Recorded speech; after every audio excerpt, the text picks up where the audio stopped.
الله ما في قلبي غير الله لا إله إلا الله محمد رسول الله আউযু বিল্লাহি মিনাশ শাইতানির রাজিম বিসমিল্লাহির রহমানির রহিম আসসালামু আলাইকুম ওয়া রাহমাতুল্লাহি ওয়া বারাকাতুহু। আল্লাহ রহমান রহিমের নামের সঙ্গে আপনাদের সকলের মঙ্গল কামনা করে সাপ্তাহিক অনুষ্ঠান মাসাইলে জিন্দেগি বাংলায় আমি রওশন আলী নাশাদ আপনাদের সকলকে স্বাগতম জানাই। আশা করি আপনারা সবাই ভালো আছেন, সুস্থ আছেন। প্রিয় দর্শকবৃন্দ ও শ্রোতা মণ্ডলী, গত অনুষ্ঠানগুলোর মতো আজকের অনুষ্ঠানেও আপনাদের প্রশ্নের উত্তর কোরআন ও হাদিস ও আহলে বাইত আলাইহিমুসসালামের শিক্ষার আলোকে নেওয়ার জন্য আসুন আমাদের প্রিয় মাওলানা শেখ সাবির রেজা সাহেব কিবলাকে স্বাগতম জানাই এবং সরাসরি অনুষ্ঠান শুরু করি। আজকে আমি আপনাদের প্রশ্ন টেক্সট মেসেজ পড়ব, তারপর আপনাদের পাঠানো অডিও মেসেজ বা ভয়েসমেল প্লে করব।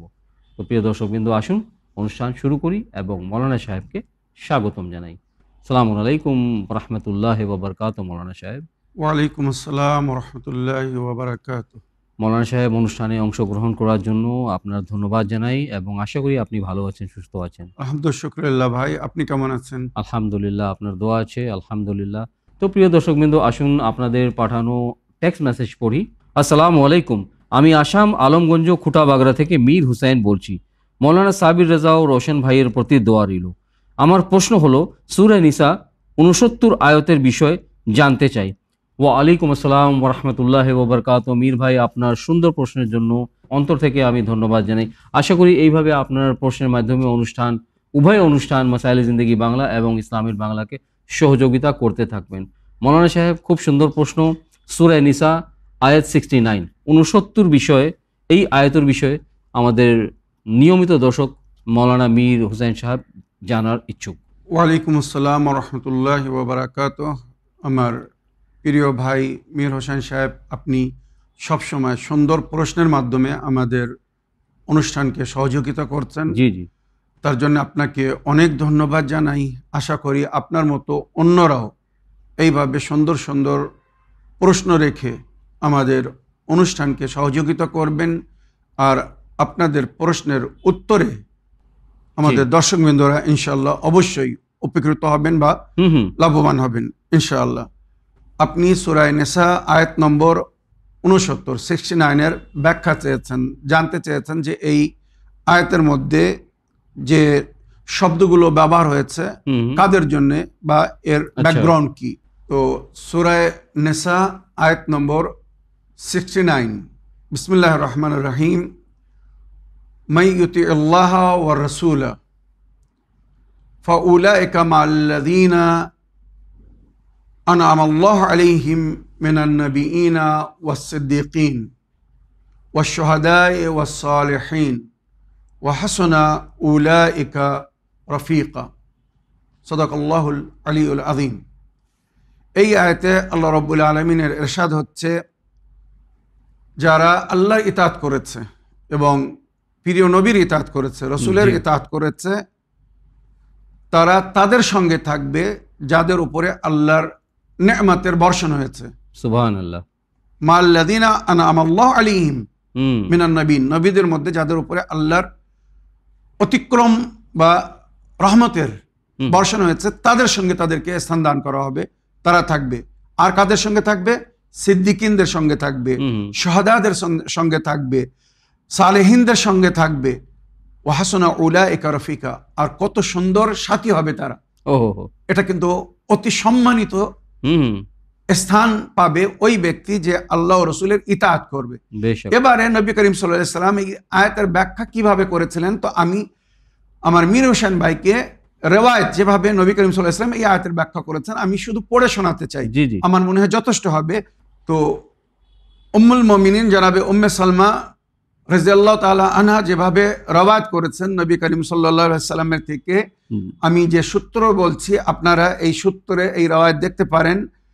কুম্মি রাজি তাফসিরে লিখেছেন বা কিতাব কিফায়াতুল আসারের মধ্যে পৃষ্ঠা নম্বর 183-তে, এবং আল্লামা মাইলিসি বিহারুল আনোয়ার খণ্ড নম্বর 34 পৃষ্ঠা নম্বর 347-এ এবং হাদিস নম্বর 214, বাহরানি আল বুরহানে তাফসির আল বুরহানে খণ্ড নম্বর 1 পৃষ্ঠা নম্বর 392 হাদিস নম্বর 3।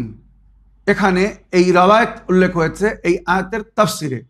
আমার মীর হোসেন ভাই, আশা করি যদি কেউ মন দিয়ে এই তাফসির বা এই ব্যাখ্যা নবী করিম সাল্লাল্লাহু আলাইহি ওয়াসাল্লাম যেটা করেছেন যদি শোনে বা জানে, যথেষ্ট তার জন্য।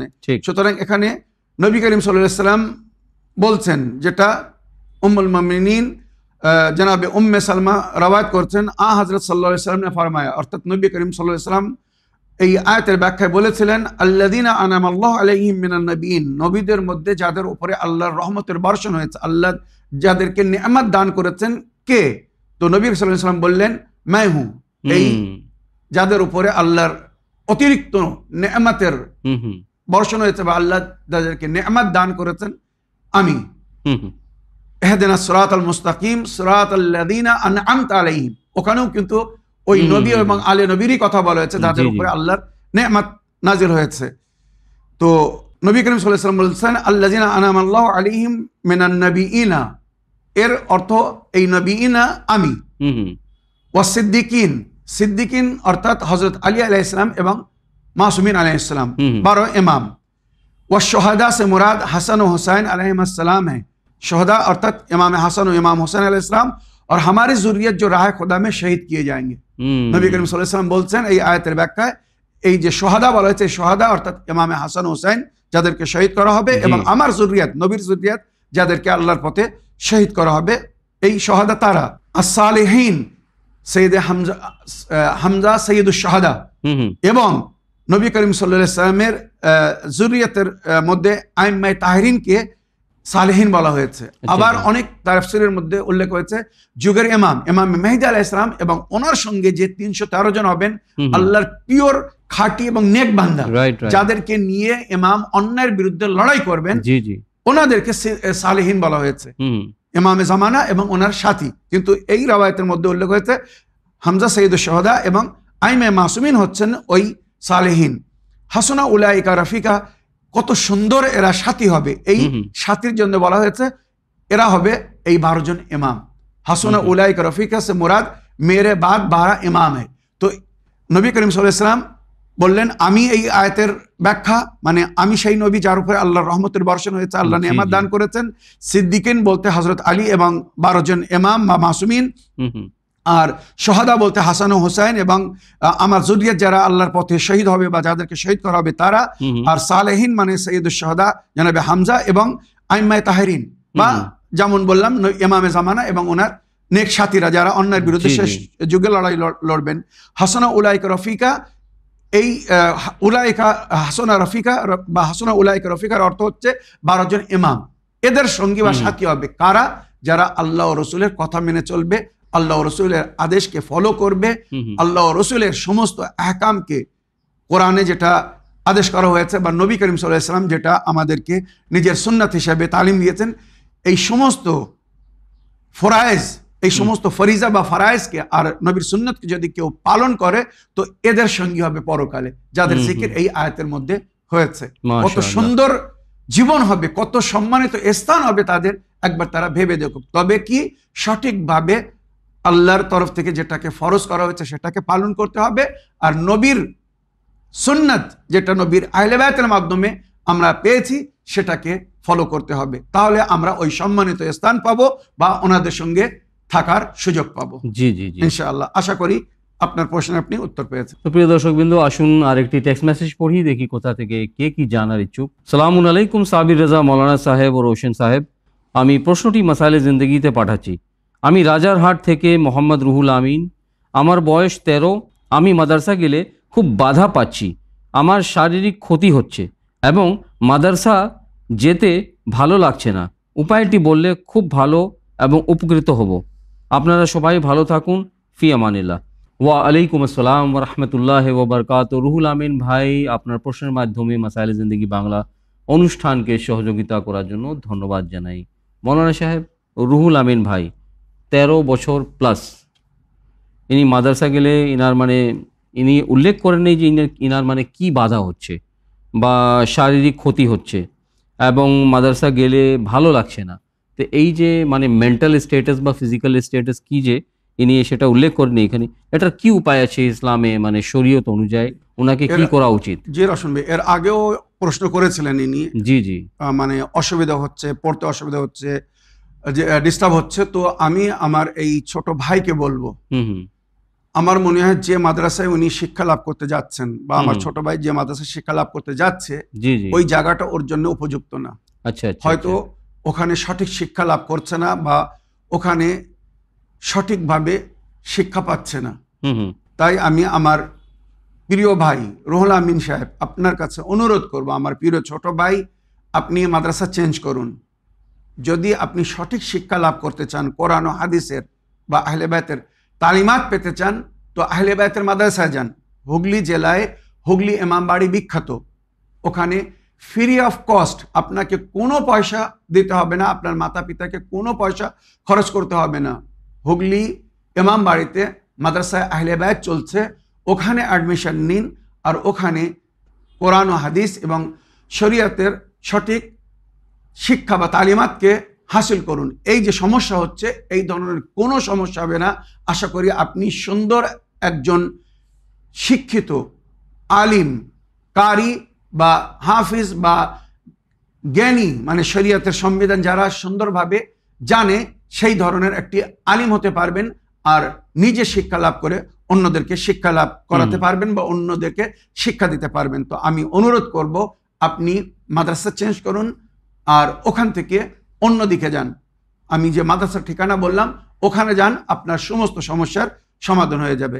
আশা করি আপনার প্রশ্নে আপনি উত্তর পেয়েছেন। প্রিয় দর্শকবৃন্দ, আসুন আরেকটি টেক্সট মেসেজ পড়ি, দেখি কোথা থেকে কার কি প্রশ্ন। চ্যানেল ভিন বাংলা মাসাইল জিন্দগি অনুষ্ঠানে শুনতে চাই। আমি নার্গিস পারভিন, গ্রাম জঙ্গলপুর, থানা বাদুড়িয়া, জেলা উত্তর 24 পরগনা থেকে বলছি। সালামুন আলাইকুম রাহমাতুল্লাহ ওয়া বারাকাতুহু। মৌলানা সাবির ভাইজান ও রোশন ভাইজান, আপনাদের জানাই লাখো কোটি সালাম। দোয়া করি আল্লাহ পাকের একান্ত রহমতে যুগের ইমামের সাথী ও সঙ্গী হওয়ার তৌফিক দান করুন, আমিন। আমার একটা ছোট্ট প্রশ্ন, ফার্শে আজায় বসলে কি ড্রেস নাপাক হয়ে যাবে? যদিও এই চটগুলি নাপাক এবং ধুলো বালি লেগে থাকে, এর সঠিক ব্যাখ্যা করে জানাবেন প্লিজ।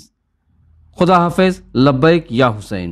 ওয়া আলাইকুম আসসালাম রহমতুল্লাহ ওয়া বারাকাতুহু। নার্গিস আপা বা নার্গিস বোন, আপনারা সুন্দর প্রশ্নের মাধ্যমে মাসাইল জিন্দেগি বাংলা অনুষ্ঠানকে সহযোগিতা করার জন্য ধন্যবাদ জানাই।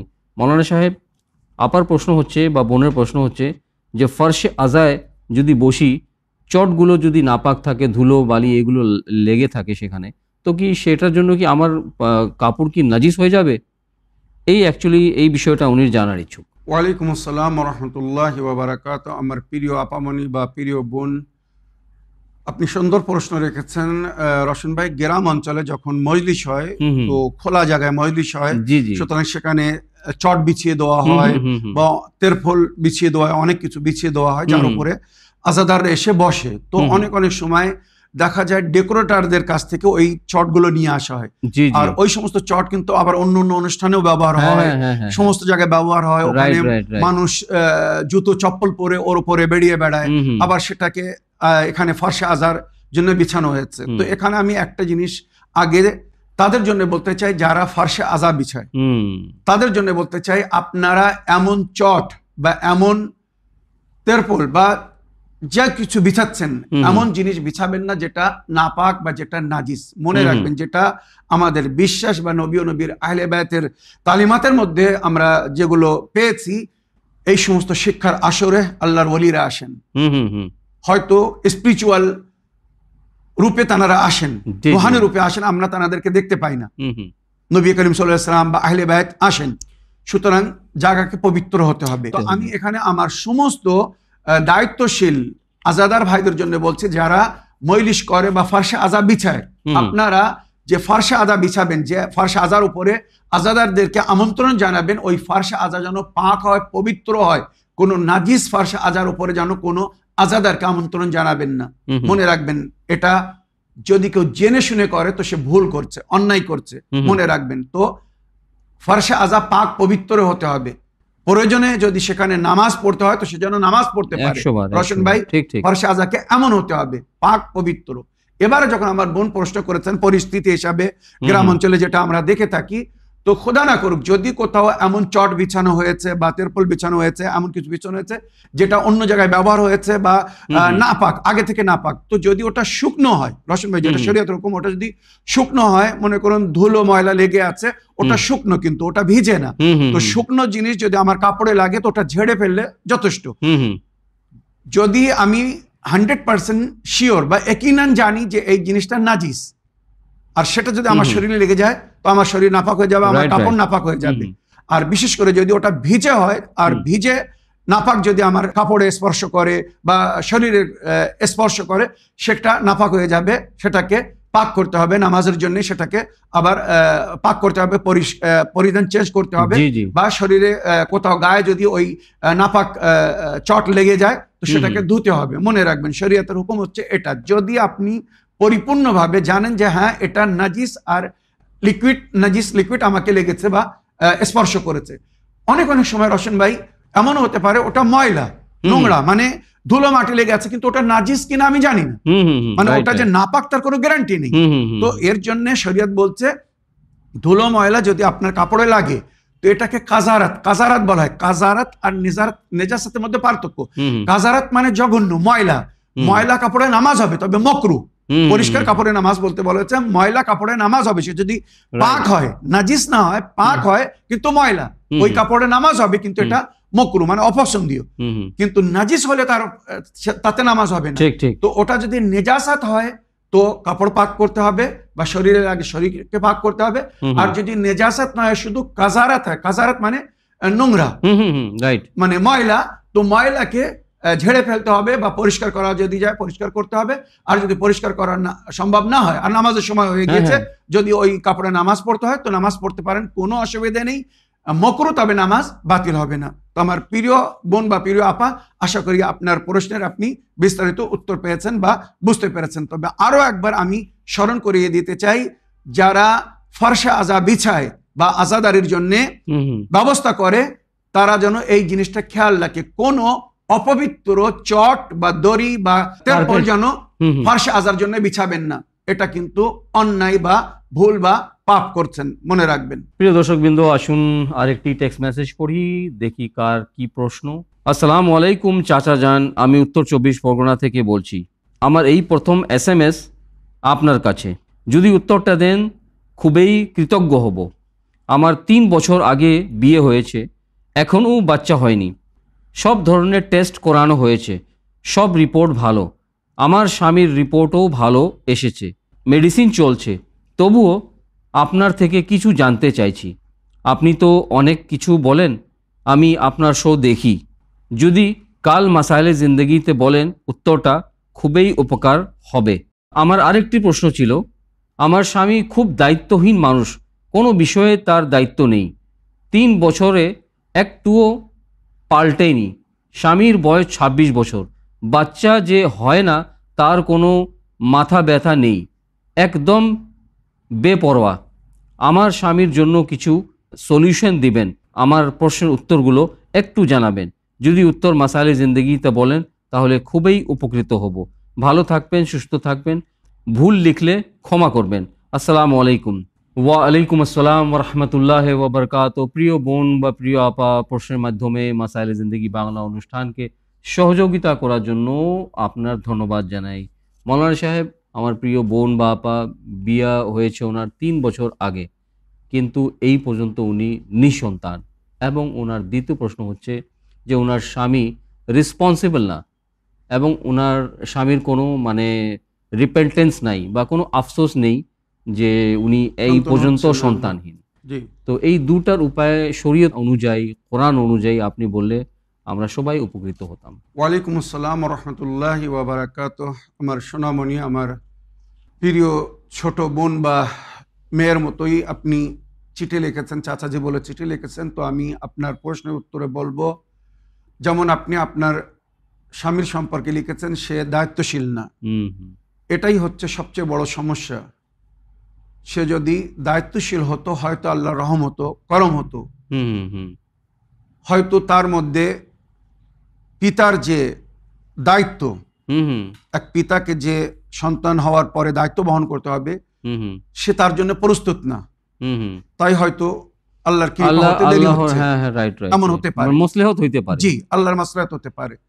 তবে আপনার স্বামীকে শুধরানোর জন্য আপনি সলিউশন চেয়েছেন, তো আমি এর আগেও অনেককে বলেছি সূরা মুমিনুন 7 বার পড়ে, যেটা ইমাম জাফর সাদিক আলাইহিস সালাম বলেছেন, কোনো ব্যক্তি বা কারোর স্বামী যদি দায়িত্বশীল না হয়, মানে রেসপন্সিবল না হয়, তো সূরা মুমিনুন 7 বার পড়ে যদি তার উপরে দম করে দেওয়া হয়, তো সূরা মুমিনুনের আসার তার উপরে পড়লে সে আস্তে আস্তে সত্যি মুমিন হয়ে যাবে এবং দায়িত্বশীল হয়ে যাবে।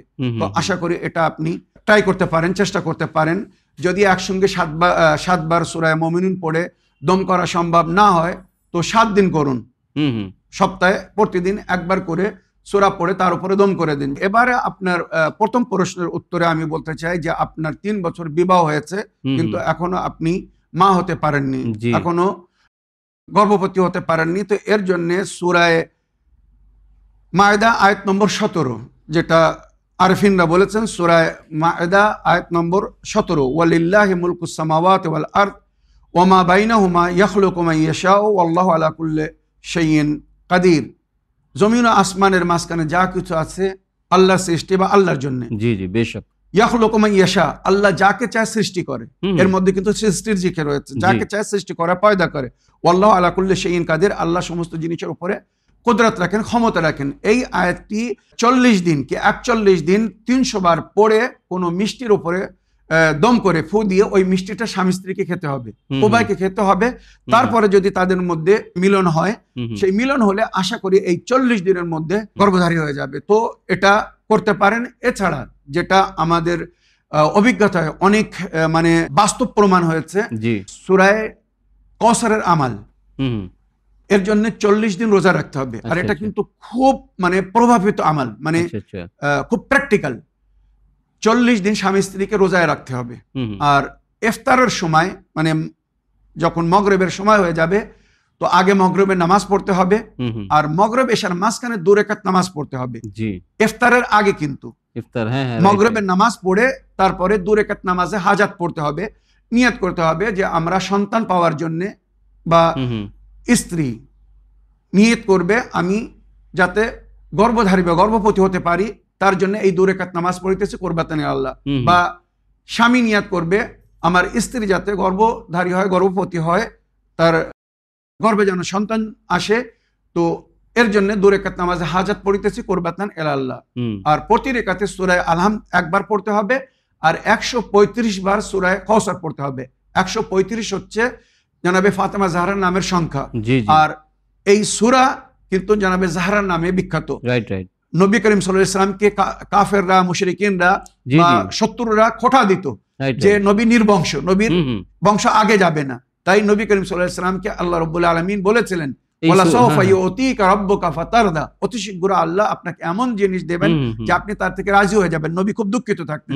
তো এই সূরা কাউসার দেওয়া হয়েছিল। এই কাউসার মানে জনাবে জাহরা। সুতরাং এই সূরা 35 বার, 135 বার প্রতি রাকাতে পড়তে হবে। প্রথম রাকাতে সূরা আলহাম, তারপরে 135 বার সূরা কাউসার পড়ে আল্লাহু আকবার বলে রুকুতে যেতে হবে, রুকুর পরে সেজদা, সেজদার পরে আবার দাঁড়িয়ে সূরা আলহাম একবার পড়তে হবে, আর 135 বার সূরা কাউসার পড়তে হবে। তারপরে আল্লাহু আকবার বলে দোয়া কুনুত পড়তে হবে, আর দোয়া কুনুতে বলতে হবে সূরা আম্বিয়ার আয়াত নম্বর 89, 89, রব্বে লা তাযারনি ফারদান ওয়া আনতা খায়রুল ওয়ারিসিন। আল্লাহ আমাকে যেন একা ছাড়বেন না, আপনি তো সুন্দর ওয়ারিস দান করেন, আমাকে ওয়ারিস দিন, মানে সন্তান দান করুন। রব্বে লা তাযারনি ফারদান ওয়া আনতা খায়রুল ওয়ারিসিন। 3 বার কি 7 বার এই আয়াতটি পড়বে। তারপরে আল্লাহুম্মা সাল্লি আলা মুহাম্মদ ওয়া আলি মুহাম্মদ, আল্লাহু আকবার বলে রুকুতে যাবে, রুকুর পরে সেজদা, সেজদার পরে তাশাহুদ সালাম পড়ে নামাজকে শেষ করবে। এবারে নামাজ শেষ যখন হয়ে যাবে, এখানে বলা হয়েছে তাসবিহ জাহরা সালামুল্লাহ আলাইহা পড়ার পরে এবারে 2 হাত তুলে আল্লাহর কাছে আবার ওই আয়াত পড়ে রব্বে লা তাযারনি ফারদান ওয়া আনতা খায়রুল ওয়ারিসিন, এই আয়াত পড়ে আল্লাহর কাছে সন্তানের জন্য দোয়া করবেন। তারপর এবারে ইফতার করবেন। তবে ইফতার করবেন কিভাবে? একটা ডালিম বা একটা সেব, ডালিম মানে আনার বা সেব আপেল, একটা আপেলের উপরে নজর করতে হবে সন্তানের জন্য।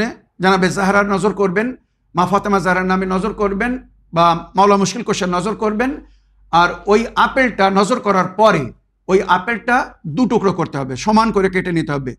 দুভাগ করতে হবে, বা ওই ডালিমটা আনার কেটে 2 ভাগ করে নিতে হবে। একটা অংশ ছেলে খাবে আর একটা অংশ মেয়ে খাবে, মানে স্বামী খাবে এক অংশ আর একটা অংশ স্ত্রী খাবে। এইভাবে 40 দিন যদি তারা ইফতার করে, তো নবী করিম সাল্লাল্লাহু আলাইহি ওয়াসাল্লামের আহলে বাইতের তালিমাত অনুযায়ী ওই নারী 100% গর্ভধারী হবে, 100% আল্লাহ রাব্বুল আলামিন তাকে সন্তান দান করবে। তো আপনারা এটাও 40 দিন করে দেখতে পারেন। আশা করি ইনশাআল্লাহ আপনার আল্লাহ রাব্বুল আলামিন আপনার উপরে রহমতের বর্ষণ করবেন আর আপনি সন্তানের মা হবেন। তাছাড়া একটা শেষ উপায় রওশন ভাই, এটা এখানে আমি বলতে চাই যে সিরিয়ায় হালাব সিটি, ওখানে একটি পাহাড় আছে, ওই পাহাড়ে জানাবে মহসিনের কবর আছে। ইমাম হোসেন আলাইহিস সালামের স্ত্রী জানাবে আলী আকবরের মা লাইলা, উনি গর্ভধারী ছিলেন, উনি গর্ভবতী ছিলেন কারবালার ঘটনার সময়। আর কারবালার ঘটনার পরে যখন আলে রসুলকে বা ইমাম হোসেন আলাইহিস সালামের স্ত্রীদেরকে, বোন বা স্ত্রীদেরকে কয়েদি করে দামেস্কে নিয়ে যাওয়া হয়েছিল, তো রাস্তায় অনেক কষ্ট দেওয়া হয়েছিল, খুব নির্যাতন দেওয়া হয়েছিল। তো ওখানে যখন পৌঁছেছিলেন, তো জানাবে লাইলা উনি মানে ক্লান্ত হয়ে বা নির্যাতন যে করা হয়েছিল ওই যন্ত্রণায় ওনার সন্তান, যার নাম ইমাম হোসেন আলাইহিস সালাম আগে থেকে রেখেছিলেন, যে আমার পিতা হযরত আলী যেমন মা ফাতেমার গর্ভে যে সন্তান ছিল তার নাম রেখেছিলেন মহসিন, তো ওইরূপ ইমাম হোসেন আলাইহিস সালাম নিজের এই ছেলের নাম রেখেছিলেন মহসিন, নাম রেখেছিলেন যে আমার এই ছেলে জন্ম নিলে এর নাম মহসিন রাখবো, আগে থেকে বলে দিয়েছিলেন। সুতরাং ওই সন্তান ওখানে গিয়ে মানে প্রায় 52টা না নইলে 54টা সিঁড়ি চড়ে পাহাড়ের উপরে চড়তে হয় ওখানে। তো ওখানে যখন পৌঁছেছিলেন, তো জানাবে লাইলা খুব বেদনা কষ্ট ছিলেন, ব্লিডিং হচ্ছিল, খুব কষ্ট, সঙ্গে সঙ্গে ওখানে ওই উচ্চ জায়গায় মানে ওনাকে নিয়ে যাওয়া হয়েছিল, আর ওখানে মিসক্যারেজ হয়ে গিয়েছিল, মানে সন্তান নষ্ট হয়ে গিয়েছিল, জানাবে মহসিন শহীদ হয়ে গিয়েছিলেন। তো ওখানে ওনার কবর আছে, জানাবে মহসিন শহীদ। এই মহসিন কিন্তু ইমাম হোসেনের ছেলে, জানাবে আলী আকবরের ছোট ভাই, লাইলার সন্তান মহসিন শহীদ আছে। তো ওই কবরের পাশে একটা জাইতুনের গাছ আছে, জাইতুন অলিউ ট্রি, জাইতুনের গাছ আছে, যেটা প্র্যাকটিক্যাল আমি নিজে সাক্ষী।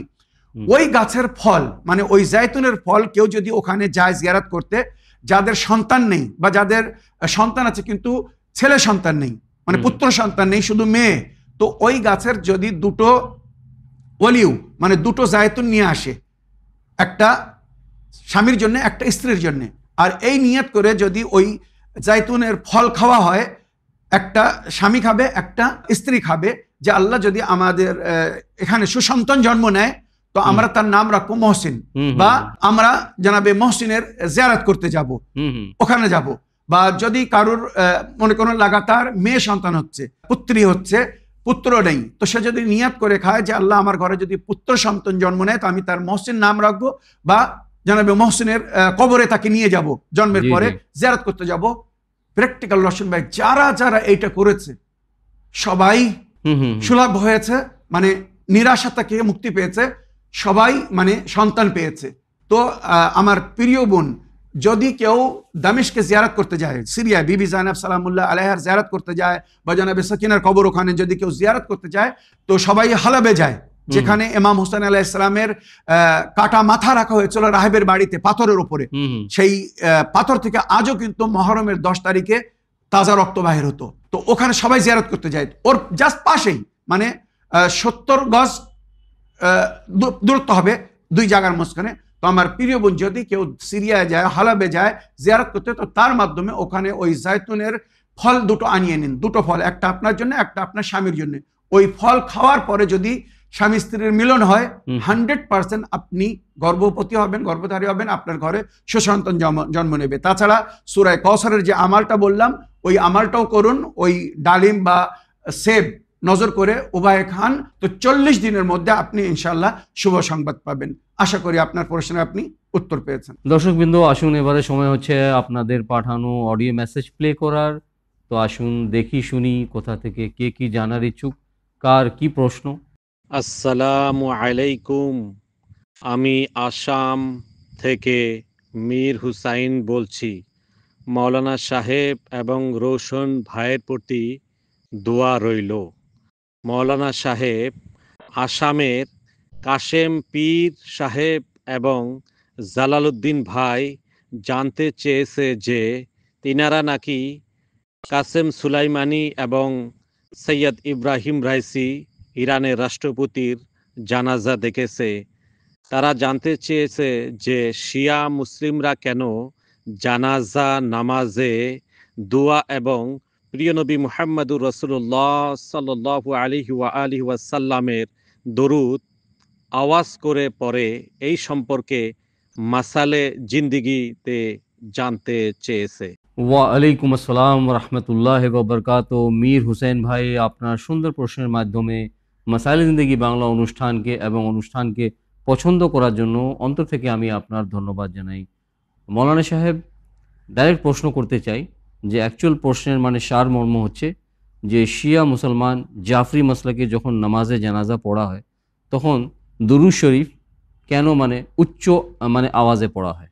ওয়ালাইকুম আসসালাম রহমতুল্লাহি ওয়া বারাকাতুহু। আমার মীর হোসেন ভাই, যে দুজন ব্যক্তি এই প্রশ্ন রেখেছেন তাদেরকে আমাদের সালাম পৌঁছে দেবেন আর বলবেন যে অন্য সমস্ত নামাজ যেগুলো আমরা জামাতের সঙ্গে পড়ি, যেমন পাঞ্জাগা নামাজ, ফরজ নামাজ, তো ওখানে বলা হয়েছে ইমামে জামাত যখন কেরাত করেন, সূরা পড়েন, তো আমাদেরকে চুপচাপ থেকে ওগুলো শুনতে হবে, রাইট। পড়ার কোনো অনুমতি নেই, পড়তে বলা হয়নি। কিন্তু জানাজার নামাজে বলা হয়েছে যখন ইমাম সাহেব দোয়া করবেন বা শাহাদাত বলবেন, আশহাদু আল্লা ইলাহা ইল্লাল্লাহ ওয়াহদাহু লা শারীকা লাহু, যেভাবে নামাজ পড়া হয়, তো আসলে সালাতুল জানাজা হচ্ছে দোয়া, ওই মৃত্যুর জন্য আমরা দোয়া করি। সুতরাং শরীয়তে বলা হয়েছে, নবী ও নবীর আহলে বাইতের শরীয়তে বলা হয়েছে সালাতুল মাইয়াত, নামাজে মাইয়াত দোয়া। সুতরাং এটা যখন ইমামে জামাত যে নামাজ পড়াচ্ছে, জানাজা নামাজ পড়াচ্ছে, পেশ নামাজ যে নামাজ পড়াচ্ছে, সে যেন উচ্চ স্বরে পড়ে। আর এই নামাজটাকে রিপিট করতে বলা হয়েছে। যারা মামুমিন পেছনে নামাজ পড়বে তারা চুপ থাকলে হবে না। ইমাম যেভাবে সাক্ষী দেবেন, শাহাদাত পড়বেন বা তারপরে দরুদ ইব্রাহিমি বা দরুদ পড়বেন, যেগুলো আমরা পড়ি 5টি তাকবীরের সঙ্গে সঙ্গে। তো এখানে মীর হোসেন ভাই বলা হয়েছে যে যারা পিছনে নামাজ পড়ছে মামুমিনরা, ওরা ওটাকে রিপিট করবে, ইমামের সঙ্গে দোহরাবে, সঙ্গে সঙ্গে বলতে থাকবে। তো যদি উচ্চ স্বরে না বলে তাহলে পিছনের লোক কি করে শুনবে, কি করে বলবে? মনে রাখবেন শরীয়তের হুকুম হিসাবে ওখানে বলা হয়েছে ইমাম যেন উচ্চ স্বরে পড়ে। তাই আমাদের ইমামরা যখন জানাজার নামাজ পড়ান তো ওনারা উচ্চ স্বরে পড়েন, বা অনেক অনেক জায়গায় স্পিকারের ব্যবস্থা করা হয়, মাইকে নামাজ পড়ানো হয়, যাতে যত মামুমিনরা আছেন, যেমন উনি বললেন ইরানে আয়াতুল্লাহ খামনাই সাহেব যখন উনি নামাজ পড়াচ্ছিলেন জানাবে কাসিম সুলাইমানি সাহেবের বা ওখানকার প্রেসিডেন্ট রাইসি সাহেব, উনি উচ্চ স্বরে পড়াছিলেন, উচ্চ স্বরে নামাজ পড়তে। এই উচ্চ স্বরে এই জন্য পড়া হয় যাতে মামুমিনরা যারা নামাজ পড়ছে তারা যেন শুনে ওইটা রিপিট করতে পারে। অন্য নামাজে চুপচাপ থাকলেও নামাজ হয়ে যাবে, কিন্তু জানাজার নামাজে বলা হয়েছে মামুমিনরা রিপিট করবে, ইমামের সঙ্গে মামুমিনরাও পড়বে। তো ইমাম যদি উচ্চ স্বরে না পড়ে তো মামুমিনরা কি করে পড়বে? তো এইটাই হচ্ছে শরীয়তের সংবিধান। আশা করি বুঝতে পেরেছেন। ওই জন্য আমাদের সমস্ত ইমাম সাহেবরা যখন জানাজার নামাজ পড়ান তো ওনারা উচ্চ স্বরে পড়েন, যাতে মামুমিনরা ফলো করে ওনার সঙ্গে ওটাকে রিপিট করতে পারে। এই নামাজ সকলকে পড়তে বলা হয়েছে, মনে রাখবেন। আশা করি আপনার প্রশ্নে আপনি উত্তর পেয়েছেন। প্রিয় দর্শকবৃন্দ, আসুন আরেকটি অডিও মেসেজ প্লে করি, দেখি শুনি কোথা থেকে কে কি জানার ইচ্ছুক। আসসালামু আলাইকুম, আমি শরীফ শেখ বলছি কলকাতা নিউ টাউন থেকে। আশা করি ভালো আছেন, আল্লাহ আপনার ভালো রাখুক, কণ্ঠটা আরো সুন্দর হোক, বিপদ আপদ বালা মুসিবত থেকে দূরে রাখুক আল্লাহ। আমার প্রশ্নটা মাসাইলে জিন্দেগি দিয়ে দিবেন, এই কারণের জন্য দিবেন যে মাসাইলে জিন্দেগিতে রওশন ভাইয়ের আপনি উভয় যে আলোচনার টেবিলটা হয়, এটা কিন্তু মানুষের বুঝতে একটা সুবিধা হয়, তার জন্যই মাসাইলে জিন্দেগিতে দিবেন। প্রশ্নটা হচ্ছে, অনেক আলেম তালবিলিং সাধারণ পড়াশোনার তালবিলিং যাদের বলা হয়, আবার সাধারণ কিছু আলেমও আছে যারা বসে আছে, তারা কোনো মসজিদের ইমামতি করে না। যারা ইমামতি করে যাক তাদের সংসার চলে যাচ্ছে, যারা ইমামতি করে না তারা বুঝতে এবং শুনতে চায়। কিন্তু ঘটনা হচ্ছে এদের পড়াশোনার দরকার আছে। কিছু ক্ষেত্রে জানেন তো যে দেশ ছাড়া হতে হয়, কিছু একটা কাজ করতে গেলে পরে দেশ ছাড়া হতে হয়। যেমন আমি দেশ ছাড়া, আপনি দেশ ছাড়া না হয়ে সেই দেশে বসে কিছু করা যায় না। তাহলে রওশন ভাই আসামে বসে সবকিছু করতে পারতেন, চ্যালেঞ্জের দরকার ছিল না। সুতরাং যারা দেশ ছাড়া হবে তাদের কিন্তু পেট সঙ্গে যাবে এবং তার পারিবারিক অর্থনৈতিক যে অর্থ লাগে সংসার চালানোর জন্য সেটা তার দরকার আছে, উপার্জনের দরকার আছে। তা আমার প্রশ্নটা হচ্ছে, কোনো আলেম আহলে বায়াত শিক্ষার জন্য যদি আহলে বায়াতে আবেদন করে তাহলে কোথায় করবে, আর করার পরে তার ভবিষ্যৎ অর্থাৎ কর্মস্থান আপনারা কি দিতে পারবেন? যদি দিতে পারেন তাহলে কিছুটা দাওয়াত দিয়ে যেতে পারে যে আসুন আপনি শিখবেন, পয়সা লাগবে না, খাবেন, পয়সা লাগবে না, শিখার পরে আপনার কর্মস্থানের ব্যবস্থা করে দেওয়া হবে। শুধু আলেম নয়, সেই আলেম হলো তো সে একটা জায়গাতেই হলো, কিন্তু আলেম ছাড়া যদি টেকনিক্যাল লাইনে যায়, কোন একটা টেকনিক্যাল লাইন সে শিখে আলেমের সঙ্গে সঙ্গে, তাহলে তার কর্মস্থানটা অর্থ বেশি হবে উপার্জন। এবং যেখানে ধর্মীয় কালচার নাই, এই আলেম সম্প্রদায় যদি টেকনিক্যাল লাইনে যায় তাহলে সেইখানে গিয়ে ইসলামের যে দাওয়াত, মানবতার যে দাওয়াত, তিনি সেখানে দিতে পারবেন। এই জন্য এটা প্রয়োজন। এরকম যদি কোথাও ব্যবস্থাপনা থাকে তাহলে আপনি বলবেন আর এটা প্রচার করবেন, এটা করার দরকার। কারণ অনেকে আছে মাদ্রাসায় পড়াশোনা করে তারা কোনো কর্মস্থান না পাওয়ার ফলে বিভিন্ন প্রতিষ্ঠানে লেগে গিয়ে তাদেরকে দেখে দুঃখ হয় যে তাদের ভিতরে যে পোশাক আশাক চলাফেরা ইসলামিক এর মতো আর দেখা যাচ্ছে না। খুব দুঃখ হয় যে কি হলো, হয়ে গেল শেষ, এই পর্যন্ত মোল্লাদ্দর মসজিদ। কিন্তু তাহলে কি খালি এই খতিবি করার জন্য আর মসজিদে ইমামতি করার জন্য আলেম শিক্ষা? যে কোরআন সমস্ত পথ দেখিয়েছে, যে কোরআনের মধ্যে এমন জিনিস নাই যা চোখে দেখা যায়, সমস্ত জিনিস তার বর্ণনা এসছে কোরআনের মধ্যে। এরা কি কিছুই দেখাতে পারেনি, কিছুই দেখতে পায়নি, দেখাতে পারেনি, না দেখতে পায়নি, না দেখাচ্ছে না? এই বিষয়টা পুরো জানা তাদের দরকার। তার জন্য কর্মস্থানের যদি টেকনিক্যাল লাইন হয় তাহলে এরা বেশি মানুষকে দাওয়াত দিতে পারবে, স্বভাব চরিত্র তাদের দেখে মানুষ আরো আকর্ষিত হবে। আসসালামু আলাইকুম রহমতুল্লাহ বারকাতুহু। ওয়ালাইকুম আসসালাম রহমতুল্লাহ বাবরকাত। প্রিয় শরীফ ভাই, আপনার এই অডিও মেসেজে যে আপনি প্রশ্ন করছেন এবং আপনার সাজেশনের জন্য অন্তর থেকে আমি আপনার ধন্যবাদ জানাই। মৌলানা সাহেব, আমাদের নিয়মিত দর্শক, আমাদের প্রিয় শরীফ ভাই, যে উনি জানার ইচ্ছুক যে একজন মানুষ যখন দিনী তালিম হাসিল করে, দিনী তালিম হাসিল করার পরে ও যখন মানে সোশ্যাল লাইফে এন্টার করে, কোনো মসজিদের পেশে নামাজ বা পেশে ইমাম হয়, তখন অন্য কিছু কাজ করতে পারে না। তো ওনার কোথাও হচ্ছে যে এরকম কোনো সংস্থা বা অর্গানাইজেশন, ইসলামিক কোনো ইনস্টিটিউট বা কলেজ আছে যেখানে দিনী শিক্ষার সঙ্গে সঙ্গে আবার মানে টেকনিক্যাল বা মডার্ন শিক্ষাও দেওয়া মানে সেখানে মানে অ্যাভেলেবল আছে, বা যদি দিনী শিক্ষাও দেওয়া হয় তারপরেও কি টেকনিক্যাল শিক্ষা দেওয়ার জন্য অন্য ওই সেম ইনস্টিটিউশনটা অন্য কোনো জায়গায় ব্যবস্থা করে দিতে পারবে? এক নম্বর প্রশ্ন ওনার এটা। আর উনি শিক্ষার পরে তাদের কোনো জব সিস্টেম হবে কিনা, কোনো জীবিকার ব্যবস্থা করা যাবে কিনা, এগুলো উনি জানতে চাচ্ছেন। এটা তো মানে কি আমার মনে হয় ইমাম জাফর সাদিক আলাইহিস সালামের কাছে একজন সাহাবী বা একজন এসেছিলেন যে আমি আপনার ছেলেকে আপনার কাছে দিতে চাই। তো সবচেয়ে আগে উনি বলেছিলেন যে তুমি আগে ওকে মানে কর্মসংস্থান, ভোকেশনাল ট্রেনিং বা ভোকেশনাল এডুকেশন নিয়ে শেষ করে নিয়ে আমার কাছে এসো, তারপরে আমি দ্বীনি শিক্ষা দেব। জাযাকাল্লাহ, সুন্দর। ওয়ালাইকুম আসসালাম ওয়া রাহমাতুল্লাহি ওয়া বারাকাতুহু। আমার প্রিয় শরীফ ভাই, আপনার ভয়েস মেলের জন্য এবং আপনি যেগুলো বললেন, জি সত্যি সুন্দর কথা বলেছেন। আপনাকে অশেষ ধন্যবাদ জানাই এবং আপনার সাজেশন বা আপনার প্রশ্নের জন্য কৃতজ্ঞ জ্ঞাপন করি। জি জি, আপনি বাস্তবিকতা নিয়ে সবসময় প্রশ্ন রাখেন আর হকিকত মানুষের সামনে তুলে ধরার চেষ্টা করেন। আপনাকে অনেক ধন্যবাদ জানাই। আমার প্রিয় শরীফ ভাই, আমি স্টেপ বাই স্টেপ কয়েকটি কথা বলবো, আপনি মন দিয়ে শুনবেন আর এগুলো অন্যদেরকেও শোনাবেন।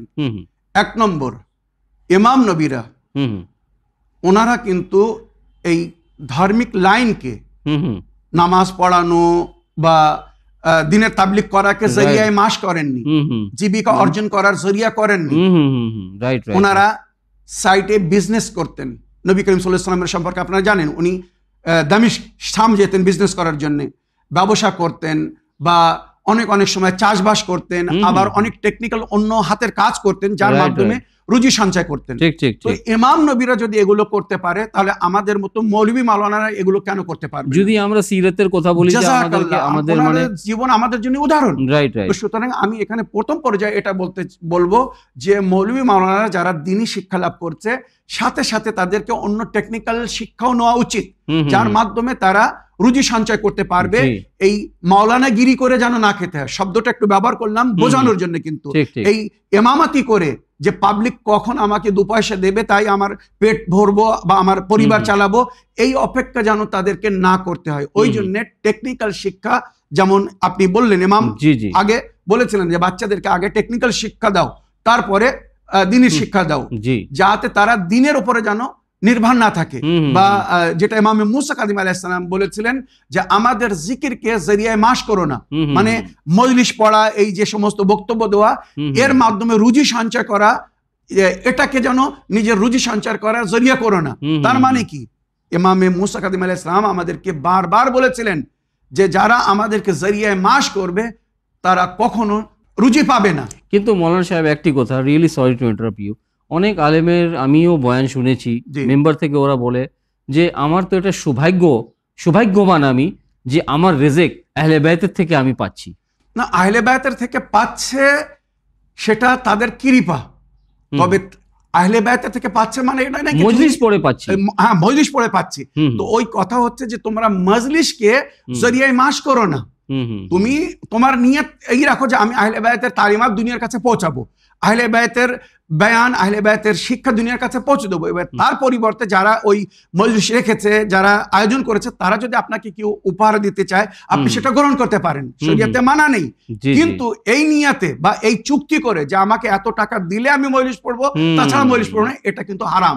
পরিষ্কার বলছি, শরীয়তে এটা জায়েজ না যে আপনি আগে চুক্তিবদ্ধ করে নিচ্ছেন যে আমাকে যদি 10,000 টাকা দেওয়া হয় তাহলে আমি মজলিস পড়বো, তাছাড়া পড়বো না। এই জিনিসটা কি নামাজের ক্ষেত্রে হবে যে কোনো মাওলানা মুন্সিকে যদি কোনো মসজিদে, শরীয়তে বলা হচ্ছে ফরজ কাজের জন্য বেতন নেওয়া জায়েজ না। ফরজ কাজ মানে যেমন নামাজে মাইয়াত, কবর খোঁড়া, এগুলো ফরজ, যদি কেউ মারা যায়, বা পঞ্জাগানা নামাজ, যদি আপনি কোন জায়গায় ইমামতি নাও করেন তো আপনাকে নামাজ তো পড়তেই হবে।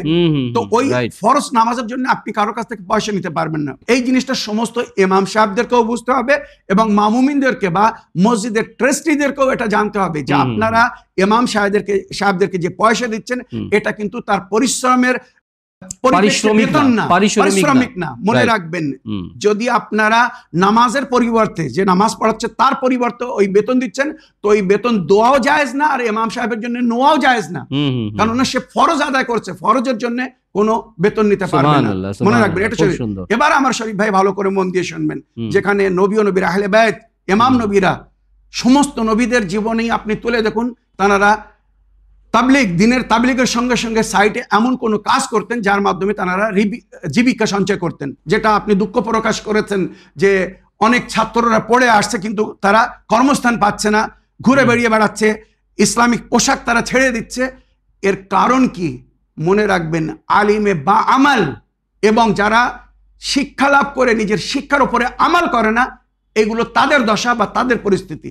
যেখানে তারা শিক্ষা লাভ করে আসছে, যে মাসুমিনরা, ইমাম নবীরা কত কষ্ট করে তাবলিগ করেছেন, রশন ভাই জানেন, না খেয়ে অন্যদেরকে খাইয়েছেন এবং ক্ষুধায় পিপাসায় থেকে দিনের খেদমত করেছেন, তাবলিগ করেছেন। আমার প্রিয় শরীফ ভাই, এবারে শেষে আপনার জন্য শুধু এতটুকু বলবো, আমাদের যে ধার্মিক সংস্থাগুলো তৈরি করা হয়েছে, এই ধরনের ছাত্রদের বা আলিমদের যারা শিক্ষা লাভ করে আসছে, ইরান থেকে হোক, নজফ থেকে হোক, দামেস্ক থেকে হোক, এদের জন্য ব্যবস্থাপন করার জন্য সিস্টেম আছে। আমাদের এই যে সিস্টেম, হাউজাতুল ইলমিয়ার সিস্টেম, এই সিস্টেমের মধ্যে প্রথম থেকে যদি আমাদের সংস্থার সঙ্গে সে জুড়ে থাকে, মনে করুন আমি যেমন রশন ভাই বলেছি আগেও, হুগলি মাদ্রাসা, ওখানে ফ্রি অফ কস্ট সে শিক্ষা লাভ করবে। আমরা আজকের এপিসোডেও বলেছি, ওখান থেকে তারপরে মনে করুন নজফে হাউস আসলো, বোম্বেতে আসলো, তারপরে এখান থেকে উচ্চশিক্ষার জন্য ইরাকে বা ইরানে গেল, ওখান থেকে ফেরার পরে তার জন্য সুন্দর ব্যবস্থা করা হয়। আর শরীফ ভাই একটা জিনিস মনে রাখবেন,